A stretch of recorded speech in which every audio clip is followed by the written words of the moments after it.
pessoal, tudo bem? Professor Cristiano aqui para mais uma aula do nono ano, iniciando o PET número 6, né? Nós vamos ter uma aula essa semana, né? Nós vamos ter duas aulas numa mesma semana, então a aula semana número 1 e semana número 2 vai ser feita numa semana só, tá? O tema da nossa aula aqui é negros e indígenas sob a ditadura militar, né? Na verdade, nós vamos falar um pouquinho sobre as perseguições aí ao movimento negro e ao movimento dos indígenas no período da ditadura militar, né? Porque o que aconteceu? Nas aulas anteriores nós já vimos os governos da ditadura militar, né? Vimos lá que a democracia ficou ali ameaçada, né? As pessoas eram perseguidas, as pessoas eram presas. Vimos a perseguição sobre os estudantes, sobre os políticos, sobre os artistas, né? E todos os grupos ali que fossem contra o governo militar. As torturas, os exílios, né? Todo o terror do governo militar. Mas não falamos um pouquinho sobre, não falamos muito sobre o movimento negro e o movimento dos indígenas, né? Então a gente vai falar um pouquinho sobre isso nessa aula de hoje, né? Esses movimentos que estavam influenciados pelos movimentos de contracultura que nós estudamos na última aula, tá? Então, ó, algumas imagens aqui para a gente começar, né? Nós temos uma imagem do indígena aqui sendo chutado ali, sofrendo violência ali policial, né? Embaixo lá nós temos a luta dos negros, né? O movimento negro unificado ali, lutando por melhores condições ali para os negros, né? Que sofriam discriminação racial, violência policial também no período militar. E lá em cima a ação da milícia indígena que foi criada na época, nós vamos falar um pouquinho disso mais no final da aula de hoje, colocando um indígena ali num pau de arala, né? Mostrando aí como que os militares foram cruéis aí com os indígenas e conseguiram ali fazer com que os próprios indígenas exercessem violência contra os indígenas, tá? Então, ó, nós vamos falar de perseguições ao movimento negro e os indígenas e o movimento dos indígenas na ditadura militar. Temos aqui uma charge, né?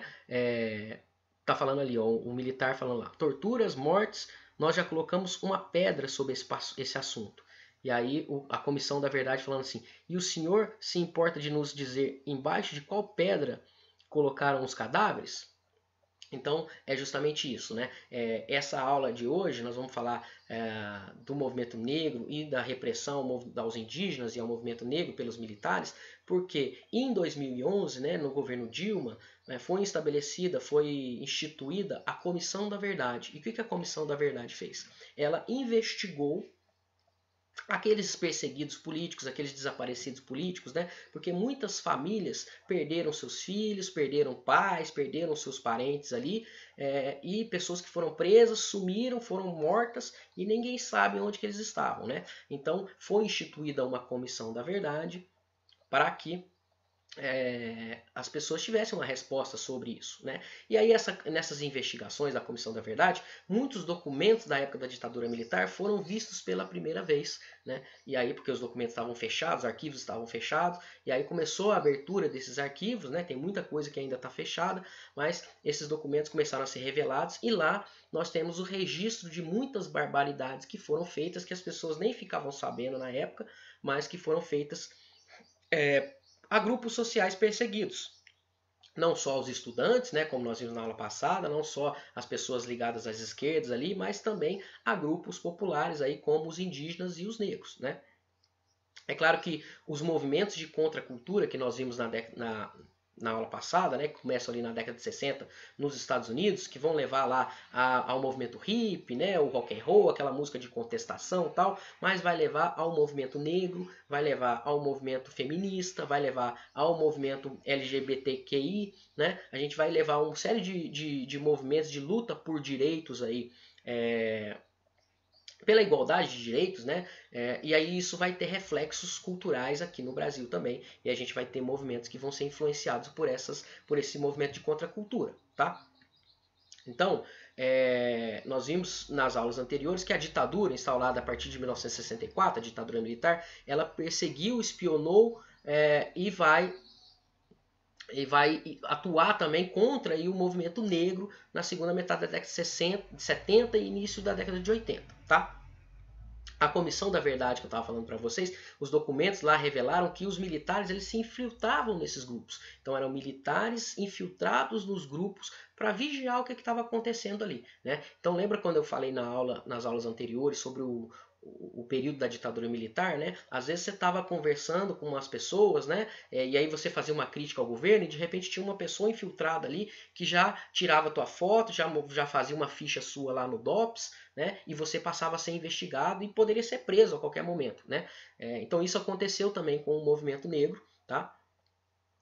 Os documentos aí revelaram que o Serviço Nacional de Informações, que era a inteligência ali da época da ditadura, e o DOPS, né, o Departamento de Ordem Política e Social, a polícia da ditadura ali, foram responsáveis por investigar e reprimir também os movimentos negros, né? A luta pelos direitos dos americanos, lá dos negros americanos, né? Os Pantera Negra, o movimento lá do Martin Luther King, né? Todo aquele movimento que nós já estudamos, ele vai ter reflexos aqui no Brasil e aí vão inspirar a formação de grupos que lutavam pelos direitos e pela igualdade dos negros, contra o racismo aqui no Brasil também, tá?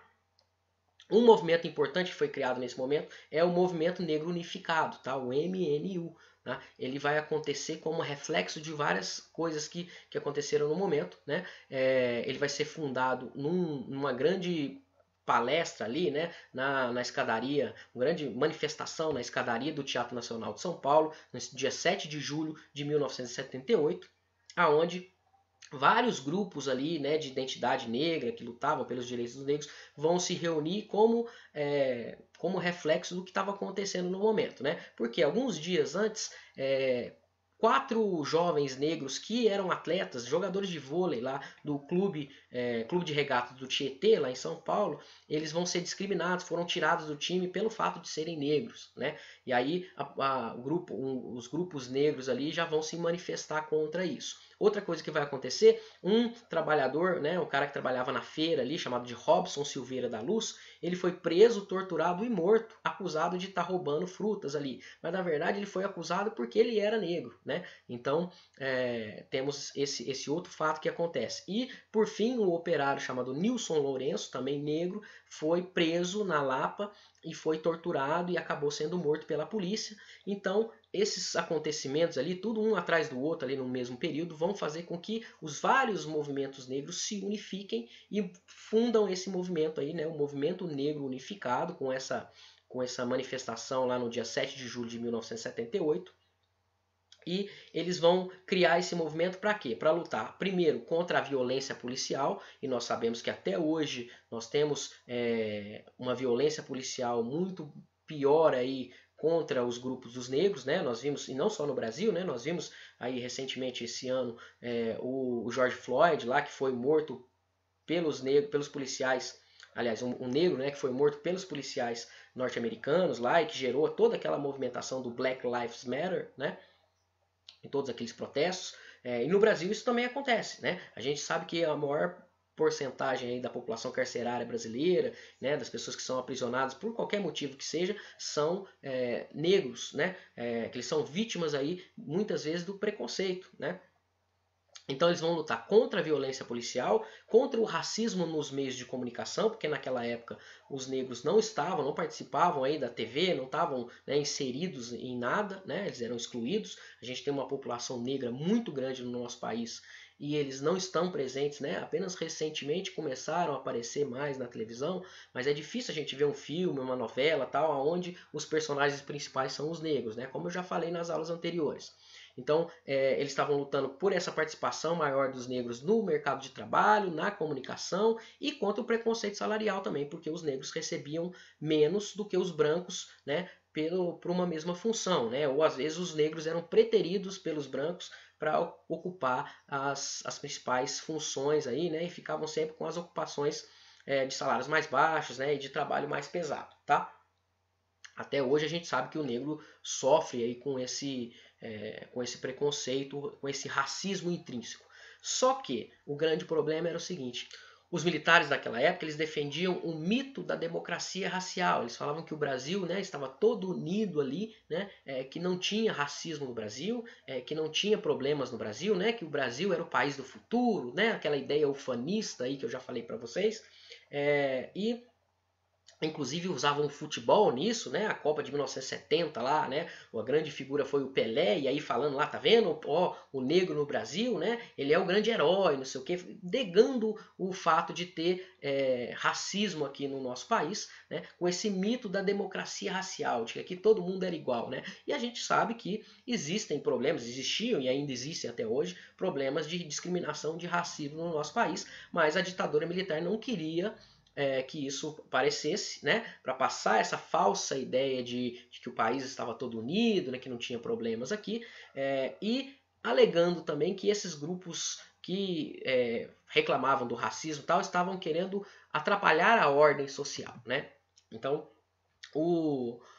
os documentos do Exército, no Ministério do Exército, que foram pesquisados aí pela Comissão da Verdade, lá de 1979, né, mostram que os militares eles infiltraram pessoas nesse movimento aí, né, o movimento negro unificado, né, para tentar entender ali, identificar quem que eram os principais líderes. Esses líderes eram perseguidos, eles eram fotografados, eram presos, eram torturados, né, como a gente sabe aí o que aconteceu, né.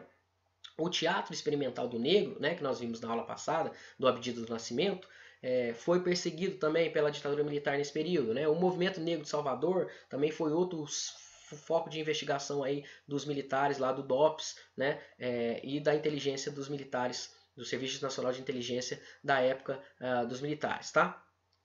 O medo dos militares, então, era o seguinte, que os movimentos de luta por direitos dos negros nos Estados Unidos influenciassem e atormentassem a ordem social aqui no país, né? A questão é que os movimentos traziam para o debate central ali no país a questão do racismo e da discriminação social e racial no país, né? O Estado ele não queria passar essa imagem, ele queria passar a imagem de que o Brasil estava unido, que não tinha problemas, que o governo da ditadura militar era ótimo, né? Então ele escondia as torturas, ele escondia uma série de problemas, tentando passar essa imagem de normalidade, tá? Por isso ele reprimia esses movimentos aí. Outro movimento que foi perseguido foi os indígenas, né? O grupo social que foi perseguido foram os indígenas, tá? Após a ditadura militar, nós vimos que o Brasil, né, principalmente no período do milagre econômico, lá que nós estudamos nas aulas anteriores, o Brasil vai passar por uma série de transformações ali, né, de investimento e levar o desenvolvimento para algumas áreas do Brasil, né? Em 1970 foi lançado o Programa de Integração Nacional, o PIN, e o objetivo do Programa de Integração Nacional era ocupar áreas que, segundo os militares, eram vazios demográficos. Só que essas áreas de vazios demográficos não eram realmente vazios demográficos, porque eles não levavam em consideração que os indígenas eram cidadãos como qualquer outra pessoa no Brasil, né? Então eles queriam levar o desenvolvimento, né? Se a gente voltar naquelas aulas lá do início, lá do PET 1, do PET 2, né? A gente fala sobre como que a lógica, né, da aculturação do indígena, né? O indígena tinha que ser assimilado, né? Ele tinha que perder a sua cultura, seus hábitos, né, da sua cultura indígena e assimilar os hábitos, né, o comportamento do branco, né, se integrar no mercado de trabalho e tal. Assim ele seria respeitado. Aqueles que resistiam contra isso, eles eram perseguidos, né? E é isso que vai acontecer então também lá na ditadura militar, né? E aí temos uma série de propostas ali de construção de obras ali na região amazônica, né?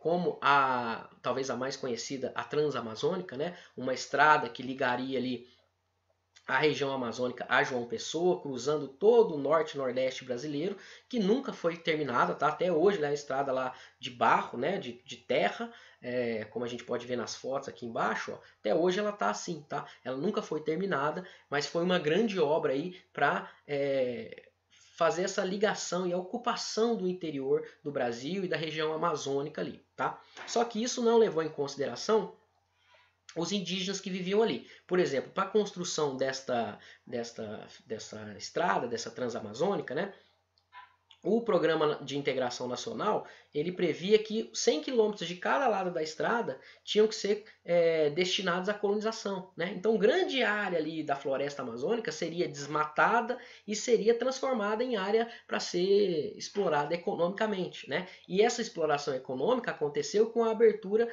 para as empresas, principalmente empresas estrangeiras, né? Ou grandes empresas interessadas, tanto no garimpo naquelas regiões, quanto no desmatamento, né, na introdução do agronegócio ali, né, e aí a gente tem umas relações, né? Hoje a gente tem um governo que tem uma forte participação dos militares aí, e os interesses continuam ali, né? A gente percebe aí que a Amazônia, né, o Pantanal, está sofrendo um desmatamento muito grande, né? Estão sendo introduzidas ali as áreas de floresta amazônica, estão sendo transformadas em áreas de pastagem, né? Como foi feito lá na época da ditadura militar. E aqui, ó, tem uma prova disso. Tá aqui um cartaz do governo, tá? Falando lá, ó, toque sua boiada para o maior pasto do mundo. Qual que é o maior pasto do mundo aí? Né? A floresta amazônica. Aqui tá no texto, né? Depois vocês podem ler com calma, mas o texto está falando assim, ó, é uma área de terras extensas, baratas, né? Então leve o agronegócio para lá. Então esse interesse de desenvolvimento econômico, né? Esses grupos que apoiavam os militares ali, então esses grupos vão ter os seus interesses ali também atendidos pelos militares, né? Transformar a Amazônia ali num grande pasto, né? Para o agronegócio.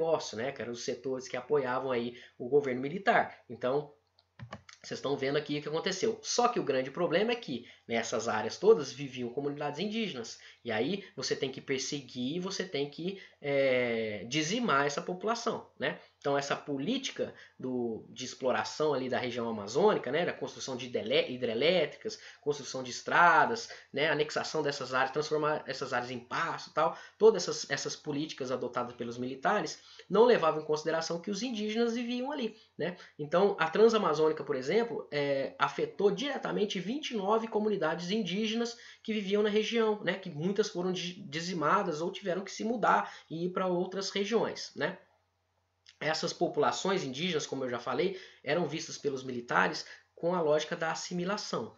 Então, aqueles que abandonassem os seus costumes, que abandonassem ali a sua língua, né, e passassem a viver como homem branco, né, indo para o trabalho, tal, para a produção econômica, eles eram bem vistos. Agora, aqueles que resistiam, né, que queriam manter sua terra, que queriam manter os seus costumes, tal, eles eram perseguidos e eram, inclusive, exterminados, tá?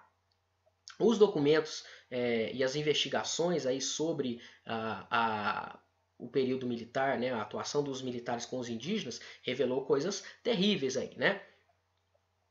E aí o que aconteceu? Em 1967, o governo militar vai criar a FUNAI, que é a Fundação Nacional do Índio. Por quê? Já existia lá o Serviço de Proteção ao Índio, que nós estudamos, né? Foi criado lá em 1910, que era o departamento ali que cuidava da questão indígena, sempre com essa lógica da assimilação, né? Mas os dirigentes do Serviço de Proteção ao Índio, né, eles começaram a estar envolvidos lá em casos de corrupção, de violação dos direitos humanos, né? Esses casos começaram a pipocar, começaram a chegar na mídia, né? Nos outros países. E aí o governo militar, então, para tentar fazer isso, acaba com o Serviço de Proteção aos Índios e cria a FUNAI. Só que aí a FUNAI foi, na verdade, uma militarização do assunto indígena, porque quem cuidou da FUNAI foram os militares, né? Que eles estavam no governo. Então eles vão colocar o serviço a Fundação Nacional do Índio, né, a FUNAI, que deveria proteger os índios, na verdade estava perseguindo os índios, né, estava tratando os índios como ameaças ao desenvolvimento ali, né.